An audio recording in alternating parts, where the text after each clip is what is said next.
Can't make that noise. It's with the tongue. No. You've heard this before. No, I haven't. You've gone down this road, you know. No, I haven't. No, it's like a regular thing we do. Yeah. Caitlin tries to trick me into doing it all the time. No, it's mostly Ryan now, because I've is. accepted that you can't do it. Can you whistle? She's moved on. Okay. Can you whistle?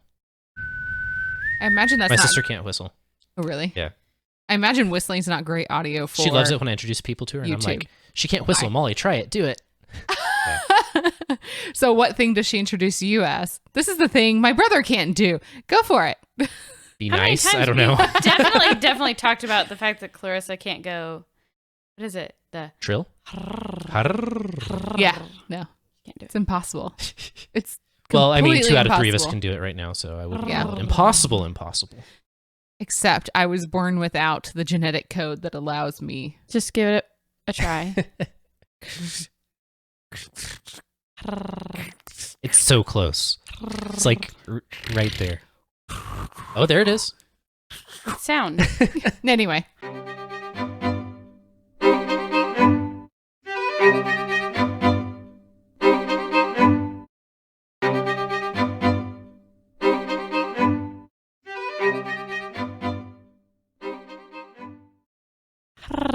Hi guys, welcome to Story Episode 8. This is how I This transition. is serious business. Welcome. Welcome, special guest Paul. Hi. Who is not a podcaster No, or a YouTuber. no, but he's still special. He's Can't follow me anywhere. Very special. No, you can't follow him. So if you like him, you just have He to has an comment. Instagram. You could follow me You on want everyone to follow you Instagram on or Instagram? at Trader Joe's. It might be weird for both of us. You can follow me at Trader. If you see me, just follow me. This episode brought to you by Trader Joe's. If only. We wish. We're totally getting a sponsor. If only. All right. This month we are doing a story called The Yellow Dwarf by collected by Andrew Lang out of France. Good. Yay. Everybody ready? Oh, yeah. No, because You have something else you want to literally talk the whole about? shtick that you should maybe preface here is that you don't let me see the story before I have That's to always the perform it. shtick. Well, Yeah. new listeners, every story episode. I will warn have you right guests. now, you have to sing. You did not just warn him. I'm feeling very prepared in answer to your question. Yay. Let's do this. Everybody?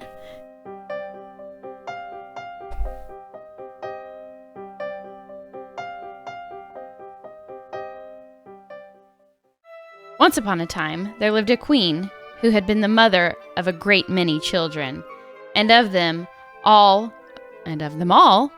only one daughter was left. But then she was worth at least 1,000. Her mother, who since the death... What are you whispering? 1,000 what? She was Daughters. worth 1,000 daughters. She's so special. It's very special. In a good way, not in a... Rubies, pennies.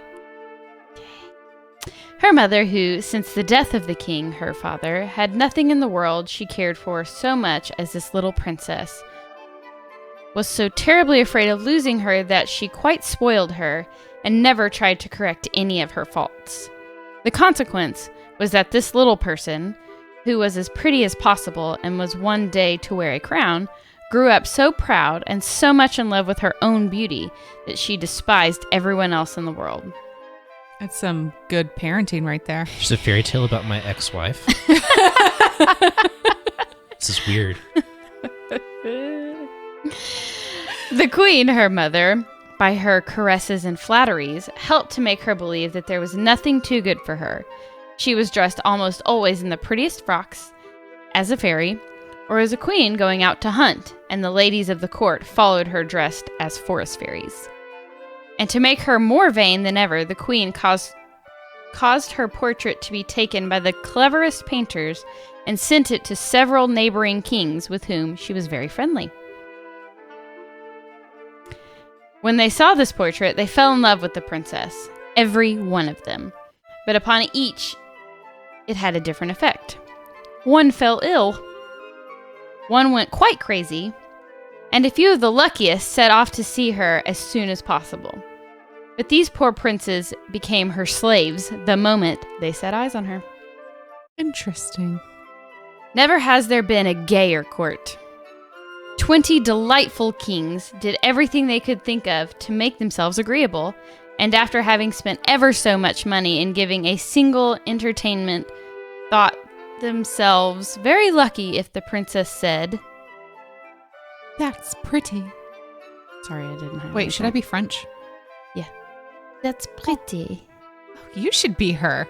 You know. She actually did an accent. She did so Ladies good. and gentlemen, for the first time ever, Welcome, the Caitlin. person with a French degree, I isn't don't it? have a degree, no. Basically. Basically. Okay, what was that again? I already did it. That's That's pretty. That's. That's pretty. Are you gonna do her? I'm sorry, you do it. Just gonna show me up. No. That's pretty. All this admiration vastly pleased the queen. Not a day passed. I just have to say that Clairissa could not narrate. No, never. So get off my back about the accent. That's true. I could never, ever narrate in a true. million years. You should see me on the regular episode where I'm just attempting to read my own notes I just took and studied, and I cannot get the words from here. Which means that literally must happen next time.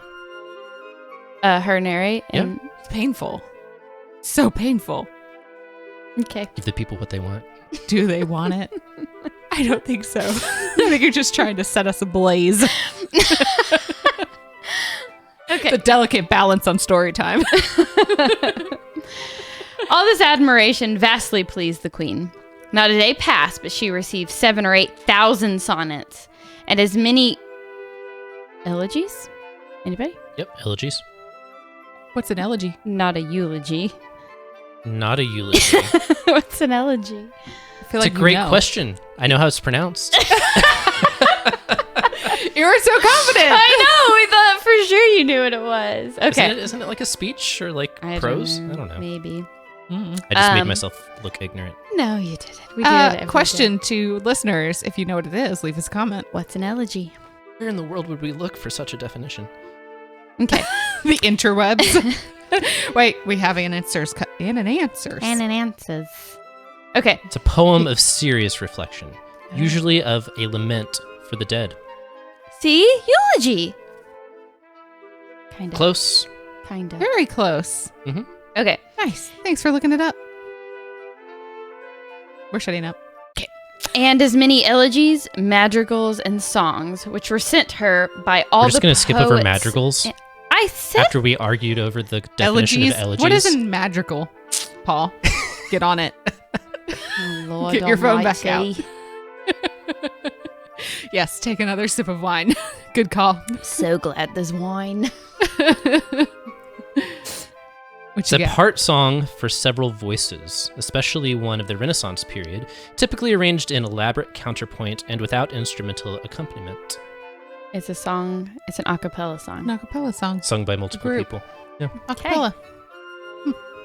Now that the very important definitions have Yes. You're gonna have to And start the whole sentence. as. Oh, do it again. And as many elegies, madrigals, and songs which were sent her by all the poets in the world. All the prose and the poetry that was written just then was about Bellissima, for that was the princess's name. And all the bonfires that they had were made of these verses. They were that bad? She's so vain she didn't care. She burnt them. Because she got so Well, there many. were 7,000 or 8,000 of them. Yes. I would probably not care either. Okay. And all the bonfires that they had were made of these verses, which crackled and sparked better than any other sort of wood. Bellissima was already 15 years old, and every one of the princes wished to marry her, but not one dared to say so. How could they when they knew that any of them might have cut off his head 5 or 6 times a day just to please her? And she would have thought it a mere trifle, so little did she care. You may imagine how hard-hearted her lovers thought her, and the queen, who wished to see her married, did not know how to persuade her to think of it seriously. I mean, she's getting up there in age. 15. 15. Pretty old. Mm-hmm. Bellissima, She said. I do wish you would not. I do wish you would not be so proud. What makes you despise all these nice kings? I wish you would marry one of them, and you do not even try to please me. Is that accent earlier? I am so happy. I am so happy. Bellissima answered. Do leave me in peace, madame. I do not want to Care for anyone. I don't want to care for... I do not want to care for anyone. It's really difficult to have conversation with I know, yourself. it doesn't have, it's just this one little part. It doesn't come naturally. That's a good thing. Oh, yeah, that's true. Praise for my sanity. But you would be very happy with any of these princes. Said the queen. And I shall be very angry if you fall in love with anyone who is not worthy of you. But the princess thought so much of herself that she did not consider any one of her lovers clever or handsome enough for her. And her mother, who was getting really angry at her determination not to be married, began to wish that she had not allowed her to have her own way so much. At last, not knowing what else to do, she resolved to consult a certain witch, who was called the Fairy of the Desert. Now this was very difficult to do, as she was guarded by some terrible lions, but happily the queen had heard a long time before that whoever wanted to pass these lions safely must throw to them a cake made of millet flour, sugar candy, and crocodile's eggs. This cake she prepared with her own hands, and putting it in a little basket, she set out to seek the fairy. But as she was not used to walking far, she soon felt very tired and sat down at the foot of a tree to rest, and presently fell fast asleep. When she awoke, she was dismayed to find her basket empty. The cake was all gone, and, to make matters worse, at the moment she heard the roaring of the great lions, who had found out that she was near and were coming to look for her. What shall I do? She cried. I shall be eaten up. And being too frightened to run a single step, she began to cry, and leaned against the tree under which she had been asleep. Just then she heard someone say, She looked all around her, and then up the tree, and there she saw a little tiny man who was eating oranges. Oh, Queen, Said he. I know you very well. I know how much afraid you are of the lions. And you are quite right to be, for they have eaten many other people. And what can you expect, as you have not any cake to give them? I must make up my mind to die. Said the poor queen. Alas, I should not care so much if only my daughter were married. Oh, you have a daughter? Cried the Yellow Dwarf, who was so called because he was a dwarf, and had such a yellow face, and lived in an orange tree. I am really glad to hear of that, for I have been looking for a wife all over the world. Now, if you will promise that she shall marry me, not one of the lions, tigers, or bears shall touch you. The queen looked at him, and was almost as much afraid of this ugly little face as she had been of the lions before, so that she could not speak a word. What? You hesitate, madame? Cried the dwarf. You must be very fond of being eaten up alive. And, as he spoke, the queen saw the lions which were running down a hill toward them. Each one had 2 heads, 8 feet, and 4 rows of teeth, and their skins were as hard as turtle shells, and were bright red. So they're not lions. There. That's what I gathered from that statement. At this dreadful sight, the poor queen, who is trembling like a dove when it sees a hawk, cried out as loud as she could, Oh, my dear dwarf, Bellissima shall marry you. Oh, indeed. he said disdainfully. Bellissima is pretty enough, but I don't particularly want to marry her. You can keep her. Oh, Noble sir! he replied. Oh, said the queen in great distress. Do not refuse her. She is the most charming princess in the world. Oh, well, He replied. out of charity, I will take her. But be sure and don't forget that she is mine. As he spoke, a little door opened in the trunk of the orange tree. In rushed the queen, only just in time, and the door shut with a bang in the faces of the lions. The queen was so confused that at first she did not notice another little door in the orange tree, but presently it opened, and she found herself in a field of thistles and nettles. It was encircled by a muddy ditch, and a little further on was a tiny thatched cottage, out of which came the Yellow Dwarf, with a very jaunty air. He wore wooden shoes and a little yellow coat, and as he had no hair and very long ears, he looked altogether a shocking little object. I sound incredibly handsome. Scary. She's mine. I am delighted Said he to the queen. that, as you are to be my mother-in-law, you should see the little house in which your Bellissima will live with me. With these thistles and nettles, she can feed a donkey, which she can ride whenever she likes. Under this humble roof, no weather can hurt her. She will drink the water out of this brook and eat frogs, which grow very fat about here. And then she will have me always with her, handsome, agreeable, and gay as you see me now. For if her shadow stays by her more closely than I do, I shall be surprised. The unhappy queen, seeing all at once what a miserable life her daughter would have with this dwarf, could not bear the idea, and fell down insensible without saying a word. When she revived, she found to her great surprise that she was lying in her own bed at home, and, what was more, that she had on the loveliest lace nightcap that she had ever seen in her life. At first she thought all her adventures, the terrible lions, and her promise to the Yellow Dwarf that he should marry Bellissima must have been a dream. But there was the new cap with its beautiful ribbon and lace to remind her that it was all true, which made her so unhappy that she could neither eat, drink, nor sleep for thinking of it. The princess, who, in spite of her willfulness, really loved her mother with all her heart, was much grieved when she saw her looking so sad, and often asked her what was the matter. But the queen, who didn't want her to find out the truth, only said that she was ill, and that one of her neighbors was threatening to make war against her.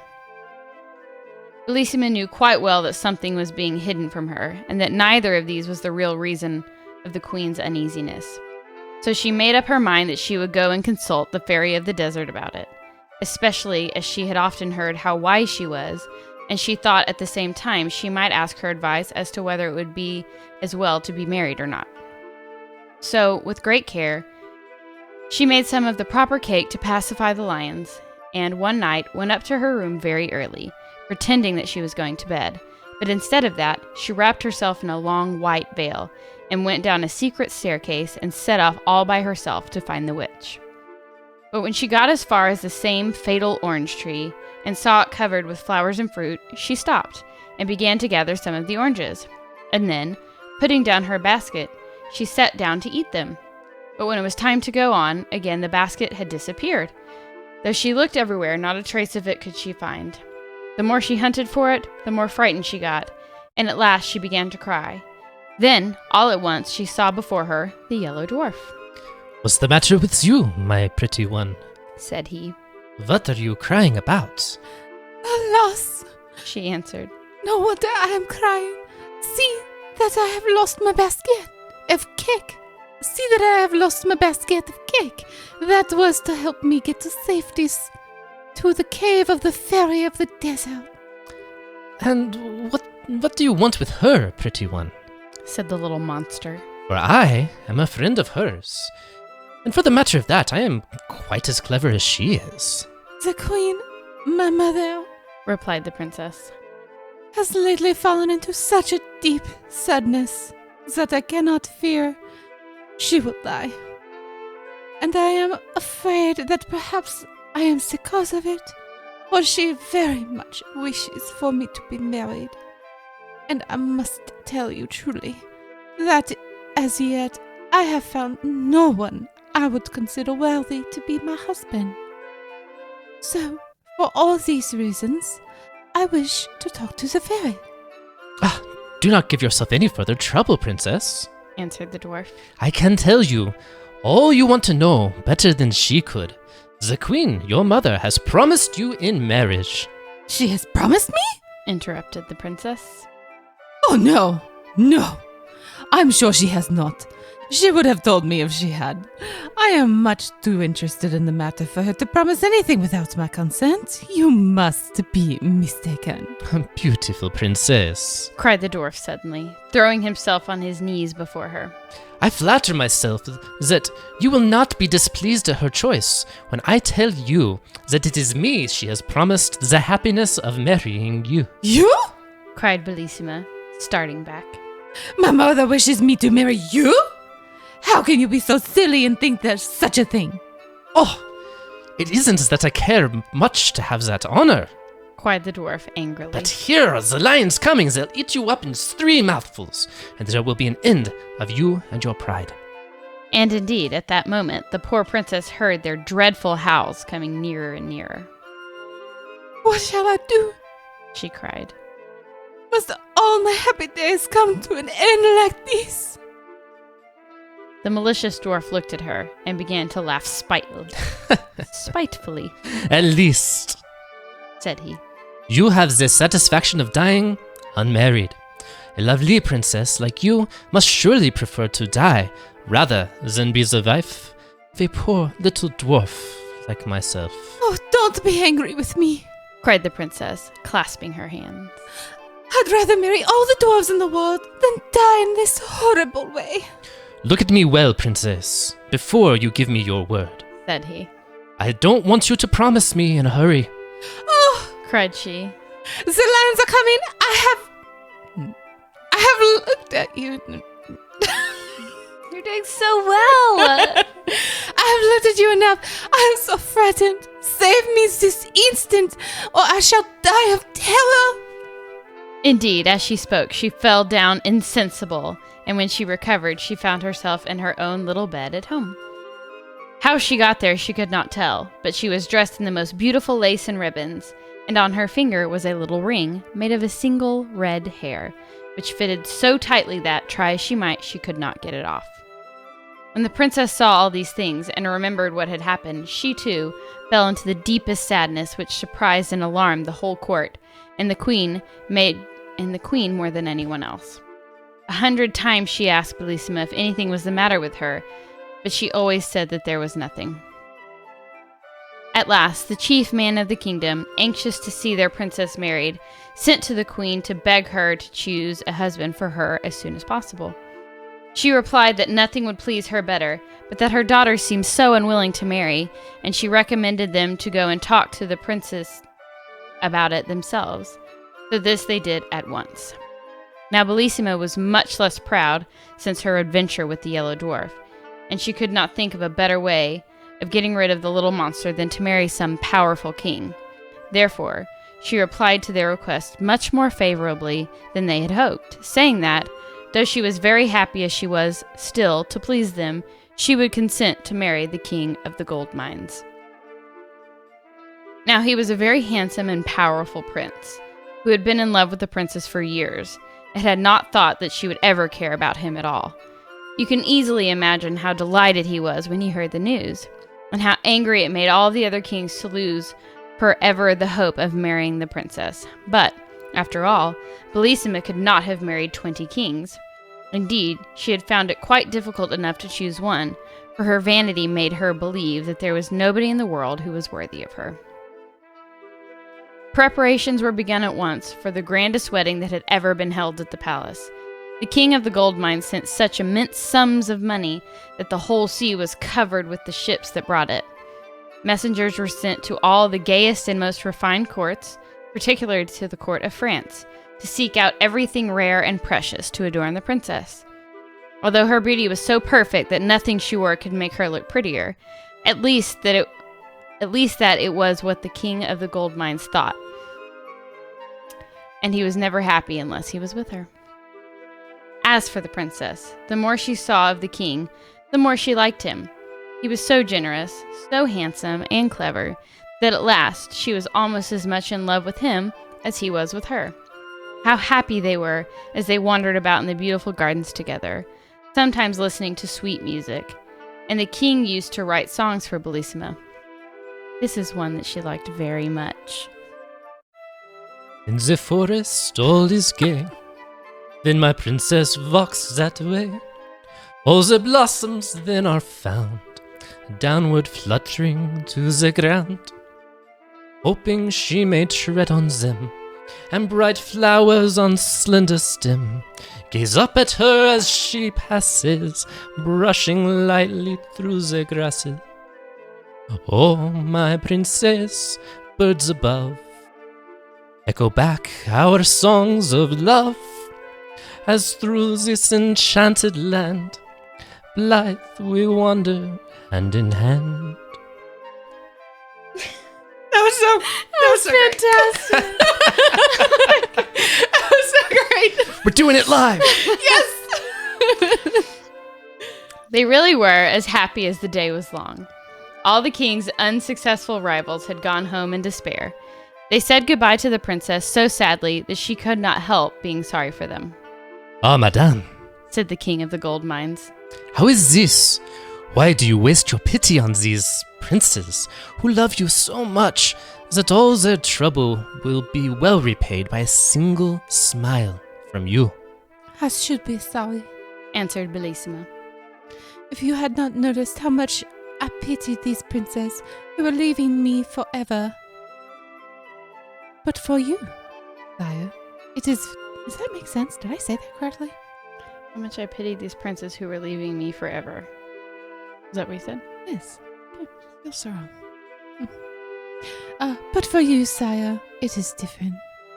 You have every reason to be pleased with me, but they are going sorrowfully away. So you must not judge them, my grudge them. Grudge them my compassion. But they are going sorrowfully away. Why can't I say sorrowfully? You two were going to let me get away with that. You kind of mumbled your way through it the first time. I thought It adds worked, character. but Feels like something the princess would say. But they are going sorrowfully away. So you must not grudge them my compassion. the king of the gold mines was quite overcome by the princess's good-natured way of taking his interference, and throwing himself at her feet, he kissed her hand 1,000 times and begged her to forgive him. Seems a bit over the top. Nah. At last, the happy day came. Everything was ready for Bellissima's wedding. The trumpets sounded. All the streets of the town were hung with flags and strewn with flowers, and the people ran in crowds to the great square before the palace. The queen was so overjoyed that she had hardly been able to sleep at all. When she got up before it was light to give the necessary orders, and to choose the jewels that the princess was to wear. These were nothing less than diamonds, even to her shoes, which were covered with them, and her dress of silver brocade was embroidered with 12 of the sun's rays. You may imagine how much these had cost, but then nothing could have been more brilliant except the beauty of the princess. Upon her head she wore a splendid crown, her lovely hair waved nearly to her feet, and her stately figure could easily be distinguished among all the ladies who attended her. The king of the gold mines was not less noble and splendid. It was easy to see by his face how happy he was, and everyone who went near him returned loaded with presents, for all round the great banqueting hall had been arranged 1,000 barrels full of gold, and numberless bags made of velvet embroidered with pearls and filled with money, each one containing at least 100,000 gold pieces, which were given away to everyone who liked to hold out his hand. Which numbers of people hastened to do, you may be sure. Indeed, some found this by far the most amusing part of the wedding festivities. I'm thinking that the Monopoly man is actually the king of the gold mines. But young. No, he's handsome. He's young. The Monopoly man just aged. Yeah, He's everybody really ages. short. Grandpa He's like Goldmine. 2 feet tall. Grandpa Goldmine. queen and the princess were just ready to set out when with the king when they saw, advancing toward them from the end of the long gallery, 2 great basilisks, dragging after them a very badly made box. Behind them came a tall, old woman, whose ugliness was even more surprising than her extreme old age. She wore a rough and black taffeta, a red velvet hood, and a farthingale in all rags, and she leaned heavily upon a crutch. This strange old woman, without saying a single word, hobbled 3 times round the gallery, followed by the basilisks. Then, stopping in the middle and brandishing her crutch threateningly, she cried, "Ho, ho, queen! Ho, ho, princess! Do you think you're going to break me with impunity the promise that you made to my old friend the Yellow Dwarf? I am the fairy queen of the desert, and without the Yellow Dwarf, his orange tree, my great lions. Without the Yellow Dwarf and his orange tree, my great lions would soon have eaten you up, I can tell you. And in fairyland, we do not suffer ourselves to be insulted like this. Make up your minds at once what you will do, for I vow you shall marry the dwarf. Yellow Dwarf, if you do not, may I burn my crutch." How threatening. "I will burn this crutch that's holding me up." Hence how I said it with a question mark. No, please don't do it.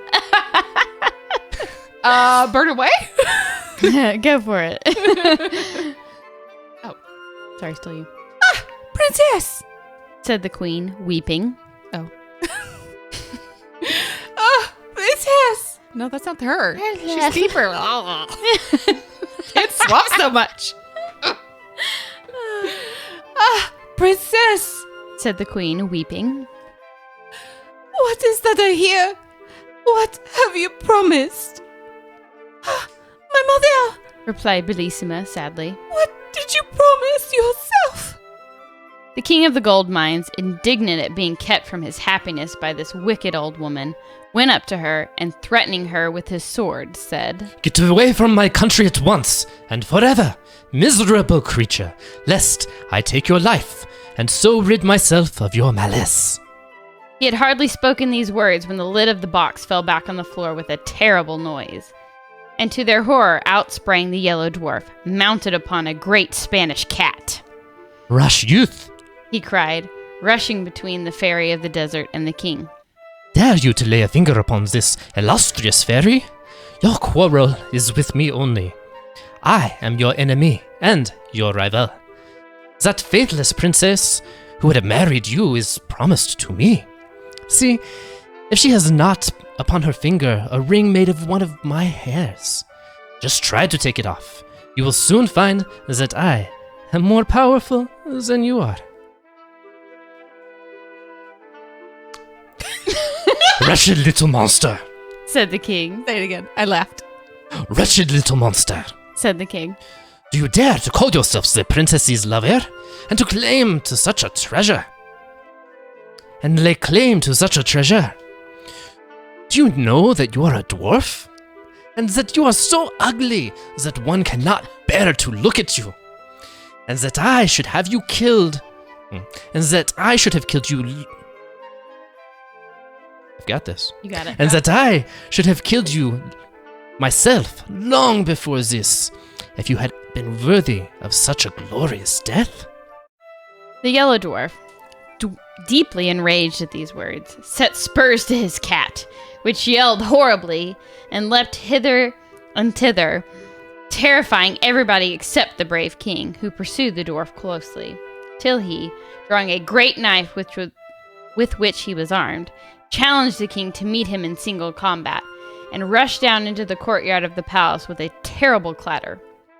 The king, quite provoked, followed him hastily, but they had hardly taken their places facing one another, and the whole court had just had time to rush upon the balconies to watch what was going on, when suddenly the sun became as red as blood, and it was so dark that they could scarcely see at all. The thunder crashed, and the lightning seemed as if it must burn up everything. The two basilisks appeared, one on each side of the bad dwarf, like giants, mountains high, and fire flew from their mouths and ears, until they looked like flaming furnaces. None of these things could terrify the noble young king, and the boldness of his looks and actions reassured those who were looking on, and perhaps even embarrassed the Yellow Dwarf himself. But even his courage gave way when he saw what was happening to his beloved princess, for the Fairy of the Desert, looking more terrible than before, mounted upon a winged griffin, and with long snakes coiled round her neck, had given her such a blow with the lance she carried that Bellissima fell into the queen's arms bleeding and senseless. Her fond mother, feeling as much hurt by the blow as the princess herself, uttered such piercing cries and lamentations that the king, hearing them, entirely lost his courage and presence of mind. Giving up the combat, he flew toward the princess to rescue her or to die with her, but the Yellow Dwarf was too quick for him. Leaping with his Spanish cat upon the balcony, he snatched Bellissima from the queen's arms, and before any of the ladies of the court could stop him, he had sprung upon the roof of the palace and disappeared with his prize. The king, motionless with horror, looked on despairingly at this dreadful occurrence, which he was quite powerless to prevent, and to make matters worse, his sight failed him, everything became dark, and he felt himself carried along through the air by a strong hand. This new misfortune was the work of the wicked Fairy of the Desert, who had come with the Yellow Dwarf to help him carry off the princess, and had fallen in love with the handsome young king of the gold mines directly she saw him. She thought that if she carried him off to some frightful cavern and chained him to a rock, then the fear of death would make him forget Bellissima and become her slave. So as soon as they reached the palace, the place? The place. I feel like it should be the palace. I agree, but it's probably the place because she's talking about a cave. And also, that's how true love works. Apparently. Duh. If you don't want to marry me, I'm going to toss you in this cave. Until you love me. You'll change your mind at some point. Because you'd rather love me than die. Stockholm Syndrome is a thing. Yep. So as soon as they reached the place, she gave him back his sight, but without releasing him from his chains. And by her magic power, she appeared before him as a young and beautiful fairy, and pretended to have come there quite by chance. What do you see? She cried. It is you, my dear prince. What misfortune has brought you to this dismal place? The king, who was quite deceived by her altered appearance, replied, Alas, beautiful fairy. The fairy who brought me here first took away my sight, but by her voice I recognized her as the Fairy of the Desert. Though what she should have carried me off for I cannot tell you. Ah! Cried the pretended fairy. If you have fallen into her hands, you won't get away until you have married her. She has carried off more than one prince like this, and she will certainly have anything she takes to fancy. While she was thus pretending to be sorry for the king, he suddenly noticed her feet, which were like those of a griffin, and knew in a moment that this must be the Fairy of the Desert, for her feet were the only thing she could not change, however pretty she might make her face. Without seeming to have noticed anything, he said, in a confidential way, Not that I have any dislike to the Fairy of the Desert, but I really cannot endure the way in which she protects the Yellow Dwarf and keeps me chained here like a criminal. It is true that I love a charming princess, but if the fairy should set me free, my gratitude would oblige me to love her only. Do you really mean what you say? Prince? said the query. Totally missed the whole prince thing, and then you queried it. Said the fairy, quite deceived. Surely. Replied the prince. How can I deceive you? You see, it is so much more flattering to my vanity to be loved by a fairy than by a simple princess. But even if I am dying of love for her, I shall pretend to hate her until I am set free. The Fairy of the Desert, quite taken in by these words, resolved at once to transport the prince to a pleasanter place. So making him mount her chariot, to which she had harnessed swans instead of the bats which generally drew it, away she flew with him. But imagine the distress of the prince when, from the giddy height at which they were rushing through the air, he saw his beloved princess in a castle built of polished steel, the walls of which reflected the sun's rays so hotly that no one could approach it without being burnt to a cinder. Bellissima was sitting in a little thicket by a brook, leaning her head upon her hand and weeping bitterly.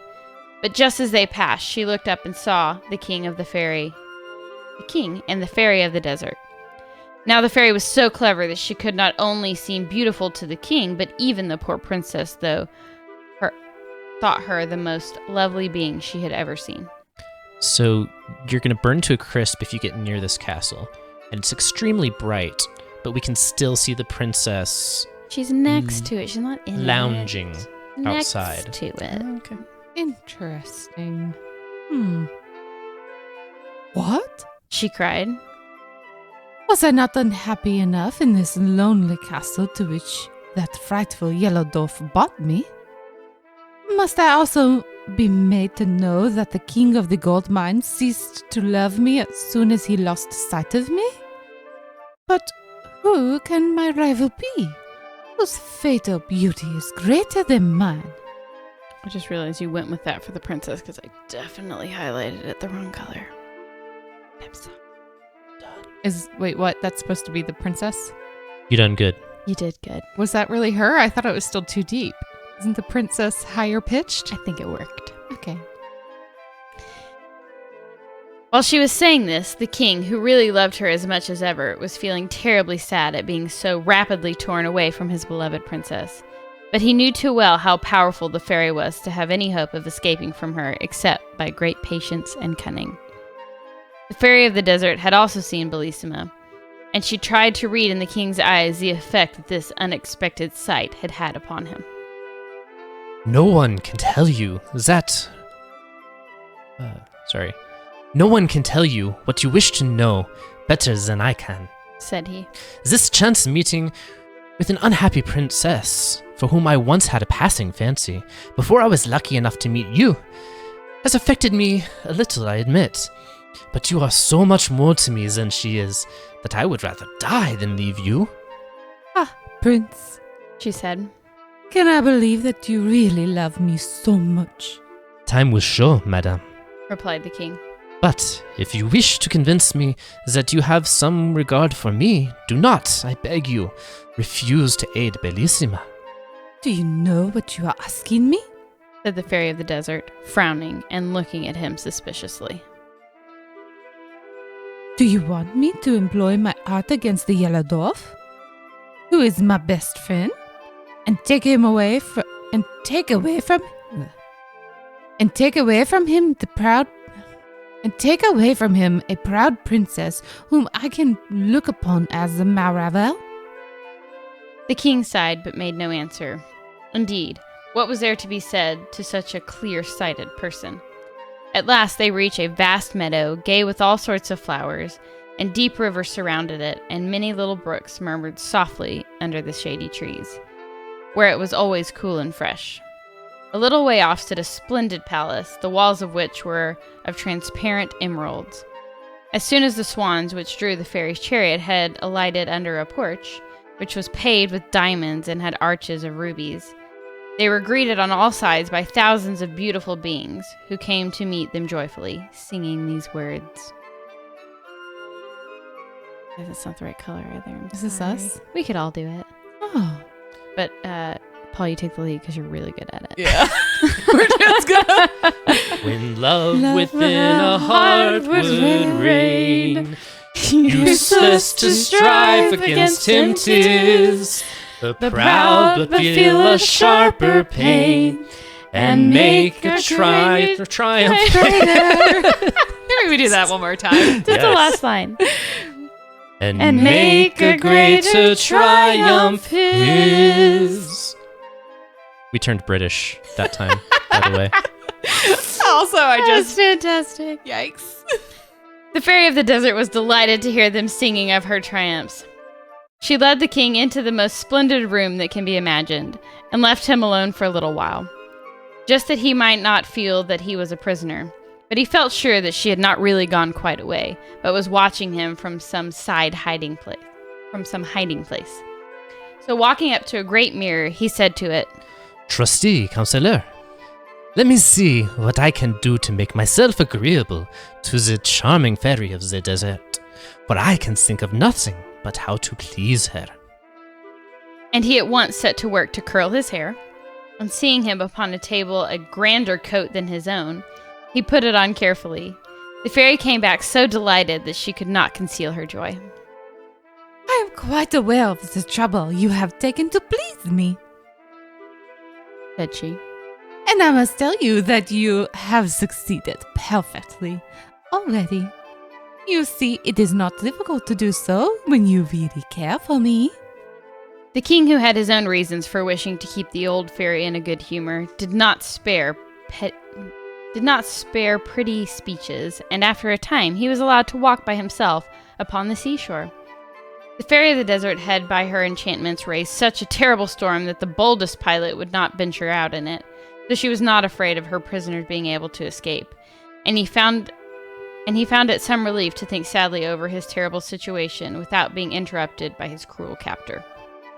Presently, after walking wildly up and down, he wrote these verses upon the sand with his stick.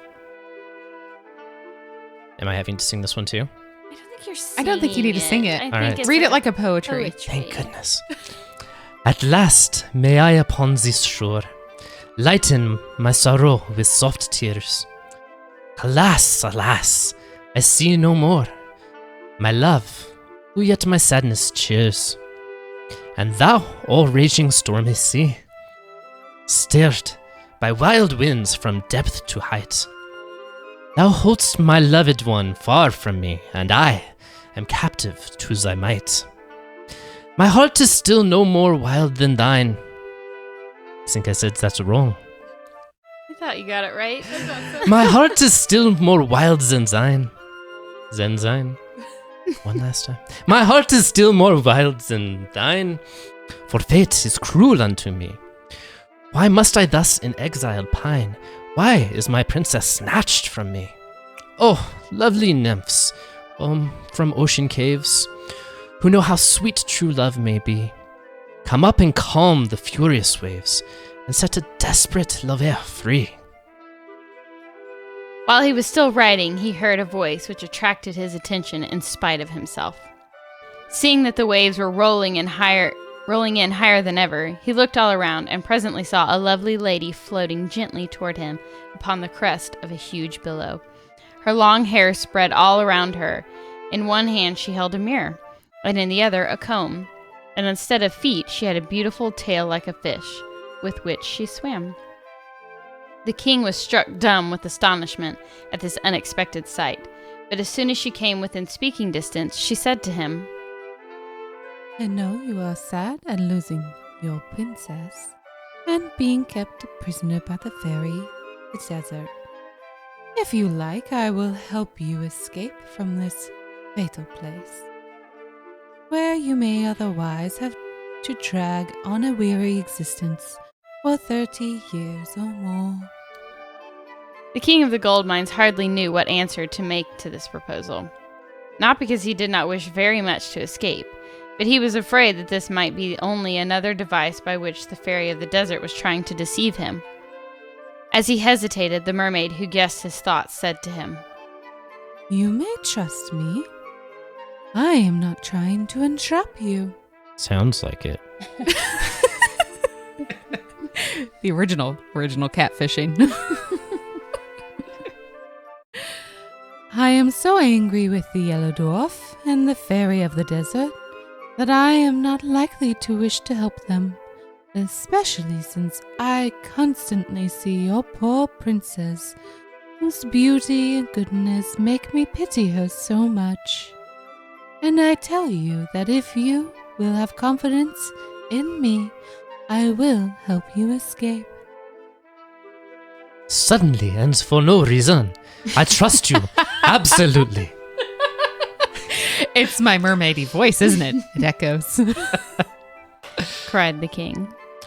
And I will do whatever you tell me. But, if you have seen my princess, I beg of you to tell me how she is and what is happening to her.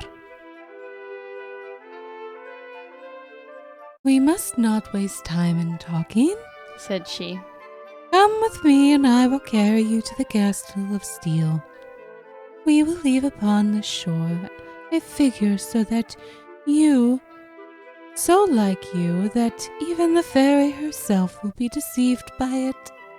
So saying, she quickly collected a bundle of seaweed and, blowing it 3 times, she said, My friendly seaweeds, I order you to stay here, stretched upon the sand, until the fairy of the desert comes to take you away. And at once the seaweeds became like the king, who stood looking at them in great astonishment, for they were even dressed in a coat like his. But they lay there pale and still, as the king himself might have lain, if one of the great waves had overtaken him and thrown him senseless upon the shore. And then the mermaid caught up the king, and away they swam joyfully together. Now, Said she, I have time to tell you about the princess. In spite of the blow which the fairy of the desert gave her, the Yellow Dwarf compelled her to mount behind him upon his terrible Spanish cat. But she soon fainted away with pain and terror, and did not recover till they were within the walls of his frightful castle of steel. Here she was received by the prettiest girls it was possible to find, who had been carried there by the Yellow Dwarf, who hastened to wait upon her and shown her every possible attention. She was laid upon a couch, covered with cloth of gold, embroidered with pearls as big as nuts. I'm just gonna let that one go. She was laid. Big as nuts. Nothing. Okay. Ah! interrupted the king of the gold mines.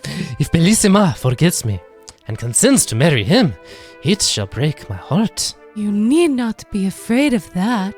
Answered the mermaid. The princess thinks of no one but you, and the frightful dwarf cannot persuade her to look at him. Pray, go on with your story. Said the king. I thought so. What more is there to tell you? Replied the mermaid. Bellissima was sitting in the wood when you passed, and saw you with the fairy of the desert, who was so cleverly disguised that the princess took her to be prettier than herself. You may imagine for her despair, for she thought that you had fallen in love with her.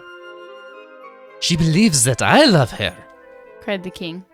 What a fatal mistake! What is to be done to undeceive her? You know best. Answered the mermaid, smiling kindly at him. When people are so much in love with one another, as you two are, they don't need advice from anyone else. As she spoke, they reached the castle of steel, the side next to the sea being the only one which the Yellow Dwarf had left unprotected by the dreadful burning walls. I know quite well, Said the mermaid. that the princess is sitting by the brookside, just where you saw her as you passed. But as you will have many enemies to fight before you can reach her, take this sword. Armed with it you may dare any danger and overcome the greatest difficulties. Only beware of one thing, that is, never to let it fall from your hand. Farewell. Now I will be back on my rock. I'll wait for you, and if you need my help in carrying off your beloved princess, I will not fail you or the queen. Her mother is my best friend, and it was for her sake that I went to rescue you. Talk about bearing the lead. Shouldn't she have been like, the queen sent me? Right? Lead with that. Also, it's like one of those things where, like, you're trying to win a car and you can't let go of the car. Don't let it drop, or you're gonna like lose it. Like, Wait, are we holding a car up? well, he has to hold the sword. But he can't Your let go of analogy it. was a car. Well, it's like you can't And you not can't touch drop it. a car. Okay. You can't let go or you lose it. All right. You didn't Or the say beer keys, so competition I at was getting Oktoberfest. very There it is. confused. I didn't mean key. You meant a car? Then there's contests where you have to leave your hand on the car and you can't let go. And if you let go, you lose it. Not what you said, though. That's And what I I didn't said. know what you're talking about. You so it's followed very me. confusing. Okay. I'm with you. Thank you. So saying, she gave the king a sword made from a single diamond, which is more brilliant than the sun. He could not find words to express his gratitude, but he begged her to believe that he fully appreciated the importance of her gift and would never forget her help and kindness. We must now go back to the Fairy of the Desert. When she found that the king did not return, she hastened out to look for him and reached the shore with 100 of the ladies of her train, loaded with splendid presents for him. Some carried baskets full of diamonds, and others golden cups of wonderful workmanship, and amber, coral, and pearls. Others again balanced upon their heads bales of the richest and most beautiful stuffs, while the rest brought fruit and flowers, and even birds. But what was the horror of the fairy who followed this gay troop when she saw, stretched upon the sands, the image of the king which the mermaid had made with seaweed? Struck with astonishment and sorrow, she uttered a terrible cry and threw herself down beside the pretended king, weeping and howling and calling upon her 11 sisters, who were also fairies, and who came to her assistance. But they were all taken in by the image of the king, for, clever as they were, the mermaid was still cleverer, and all they could do was to help the Fairy of the Desert to make a wonderful monument over what they thought was the grave of the king of the gold mines. But while they were collecting jasper and porphyry, Yeah.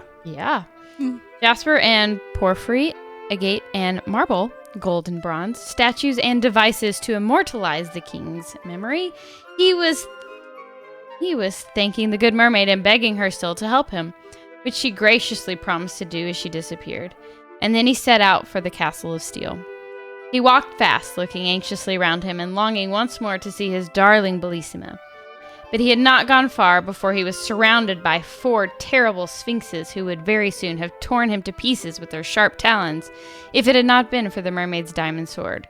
For no sooner had he flashed it before their eyes that down they fell at his feet quite helpless, and he killed them with one blow. But he had hardly turned to continue his search when he met 6 dragons, covered with scales that were harder than iron. Frightful as this encounter was, the king's courage was unshaken, and by the aid of his wonderful sword he cut them in pieces, one after the other. Now he hoped his difficulties were over, but at the next turning he was met by one which he did not know how to overcome. 24 pretty and graceful nymphs advanced towards him, holding garlands of flowers, with which they barred the way. Peter Jackson could have made 3 movies out of that one paragraph. He probably did. Am I then the... We're going to do it together. Okay. Ready? Yep. Where are you going, Prince? They said. It is our duty to guard this place.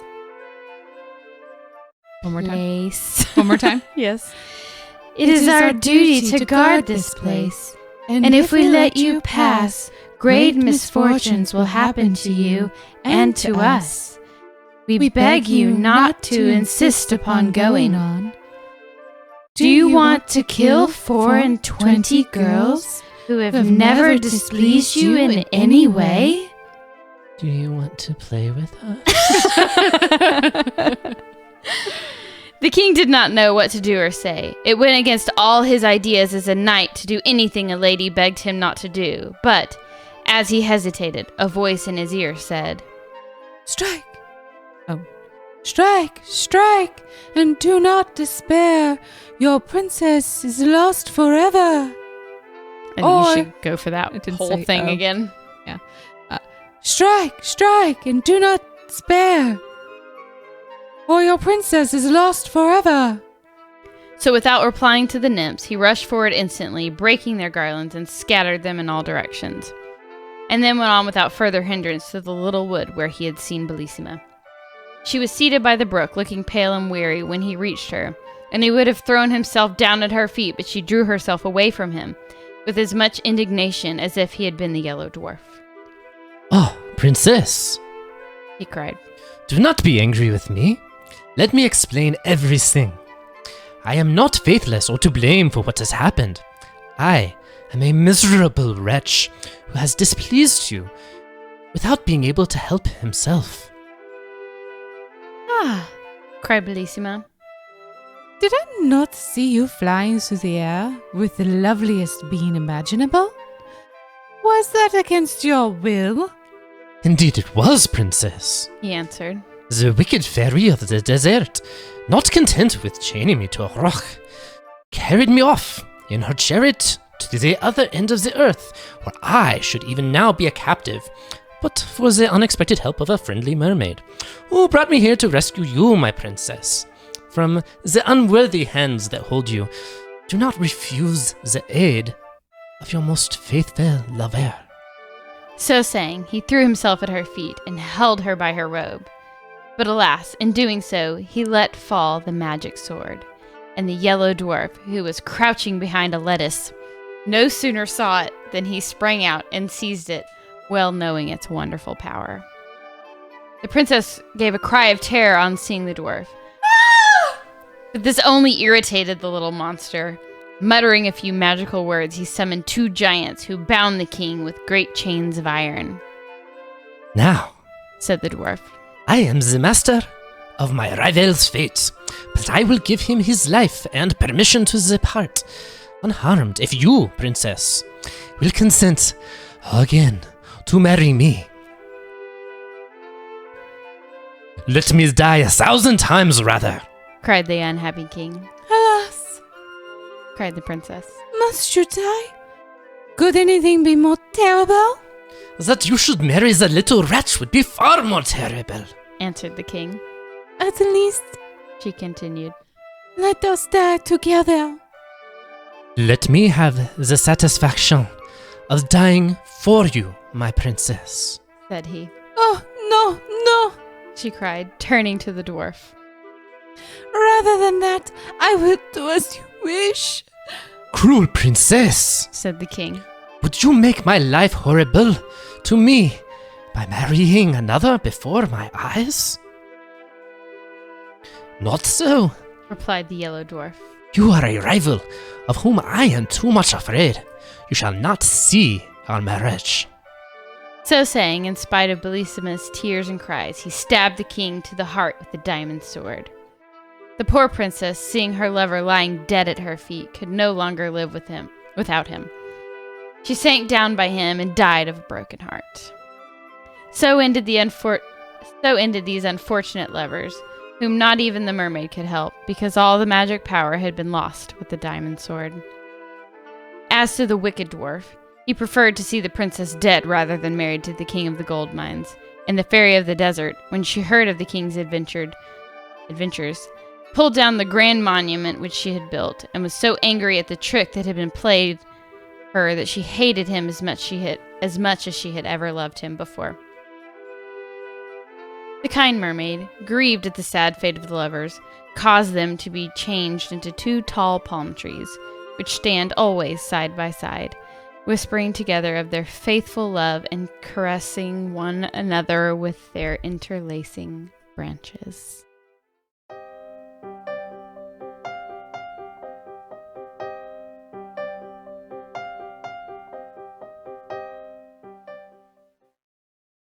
Wow. Dark. Really dark, Caitlin. That escalated quickly, didn't it? Like they always come out the hero. One might say good does not always triumph over evil. Nope, not today. Not today. No, I'm sorry. Today. Actually, Today is the I day. have a different take on that. We can get to that. Yes, what is the moral you took What is away? your moral? So, I side with the Yellow Dwarf here. Of course you do. He made a deal to save this queen's life in exchange for her daughter's hand. But he they definitely broke the took the basket. contract. No, he took the basket and created the scenario where his Also, he had a rescuing was palace needed. She full was of tons trespassing. of beautiful women that he had already tricked. So, Harems on are him. cool. Also, he was hideous and ugly, but had all these gorgeous and women. tiny. Powerful. Tiny. I'm just saying, they broke the contract and made him the bad guy. He created. He's basically Rumpelstiltskin. He is Rumpelstiltskin. It's the scenario prequel. he But created. what scenario did he create? He stole the cake. Twice. She was trespassing. No. Those were his cakes at that point. No. No. No. So what moral do you have? Because that's ridiculous. Things don't always work out. That True. sounds like a moral. Well, you might think that true love conquers all, and in a way it kind of did because she didn't give in and marry. It was very Romeo and Juliet, wasn't it? Yes, she didn't give Okay. in to pressure, and she didn't marry the ugly little dwarf. She She would have. died of a broken heart. Broken heart. Yeah, it just hurt too much. What was yours? Karma is not it this week. No, not karma. It is actually. Because the Yellow Dwarf won. Shut Good did overcome evil. No, the No. dwarf is evul. How did good overcome He's on the evil? side of the evil Spanish cat and basilisk. No, he has a Spanish cat, He is- though. Says Yes. the person who wrote the story. Oh, now we're Oh, getting they into could have been that. nice snakes.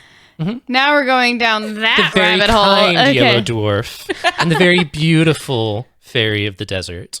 Only because she tricked you with magic. She's not beautiful. She's old and has a crutch. Beauty She is in was the gonna eye burn. of the beholder. So you think she's beautiful? If she can make herself beautiful. As long as she can hold up the magic? Yeah. What if she can't? Yeah, she needs a good plastic surgeon. I don't think they had a good plastic surgeon back then. Is it okay that she walks with a crutch, though, if she's beautiful? No, Just not, like- not really.